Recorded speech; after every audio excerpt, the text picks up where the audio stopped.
Hello, friends. This is Dave Hurwitz, executive editor at ClassicsToday.com, here with a nifty new recording on LINN, featuring Trevor Pinnock and the Royal Academy of Music Soloists Ensemble, with guests from the Gould School of the Royal Conservatory, Toronto. Oh, that's so complicated. What we have here is a couple of the Bach keyboard partitas orchestrated. Now, they are orchestrated by Thomas Oehler, born 1980, in case you were interested. And we get partitas 1, 2, 5, the Corrente from partita number 6, and a little bit by Oehler himself called Brook of Light, a dreamy, rhapsodic sort of précis of the Bach partitas with other stuff intermingled. Now, this is fun. This is really fun. I mean, the Bach keyboard partitas are, of course, amazing works. Trevor Pinnock is one of the greatest exponents of the partitas. He's recorded them twice, once for Archive or Philips or Decca or whatever that is now, and once for Hensler as part of their complete Bach edition, I believe. And, oh, he knows what he's doing. He really does. So the conducting is lovely. The performances are lovely. The only question is, how are the orchestrations? Well, I have some thoughts, as you might expect. Now, Oehler writes a fairly lengthy note here with Trevor Pinnock about how they approach the project with suitable reverence and, all of that stuff, so that they don't mutilate a masterpiece. And they don't. They are not mutilated. But, of course, Bach transcription is an industry all of its own. And a fun industry. Bach always works no matter what you arrange it for. You could arrange it for kazoos. It would sound fine.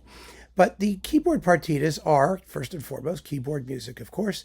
And so arranging those for larger ensemble involves making decisions about balance and melodic lines and subsidiary parts, and also sometimes filling in harmonies and making accompaniments and giving other players things to do.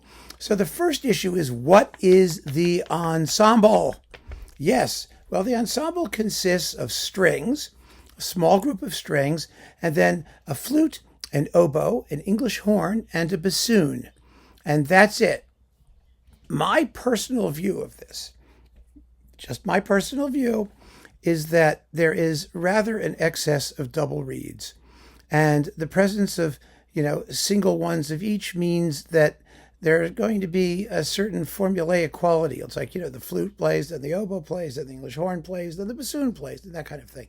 Now, I mean, these people are not idiots.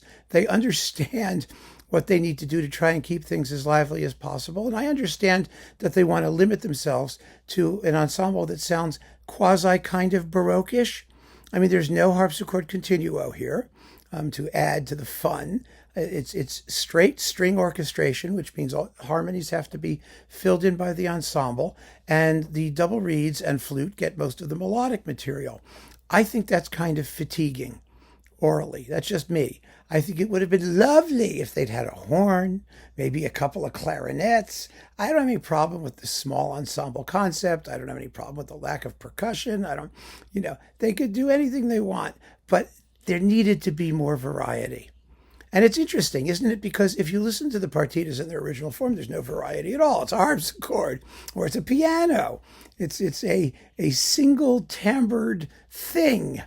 But when you are faced with a single timbred thing, you mentally adjust to it. You know what to expect, and you listen for other musical qualities.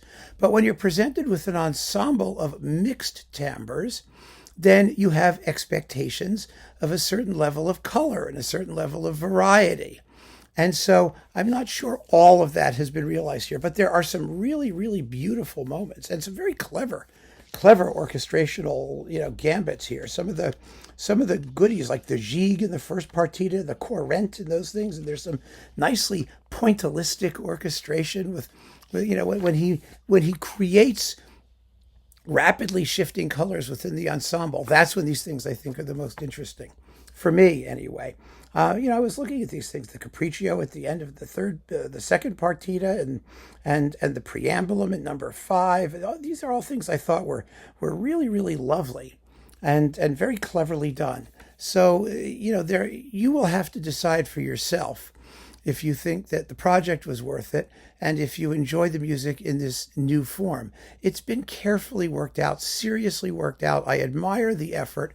The performances, as I said, are first rate. The sonics from LINN are gorgeous.